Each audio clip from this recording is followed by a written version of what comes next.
पण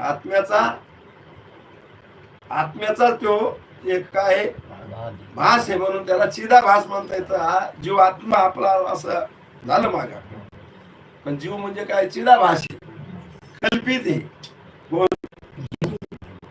ठीक आहे, त्याची सत्ता प्रतिभाषिक, जीव भी प्रतिभाषिक आहे, अज्ञान भी प्रतिभाषिक आहे, सूक्ष्म भी प्रतिभाषिक आहे, स्थूल भी प्रतिभाषिक. पण आत्मा प्रतिभाषिक आहे. आत्मा तर वास्तव आहे. आत्मा कसा आहे, वास्तव आहे.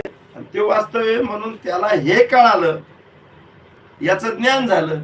याचं ज्ञान झाल्यामुळं काय झालं, कारणासगट कार्याची काय झाली, निवृत्ती झाली. कारणासगट कार्याची निवृत्ती झाली, त्याच तर नाव म्हणलं ज्ञान. ज्ञान ज्ञान ज्ञान कशाला म्हणायचं, त्यालाच ना. आता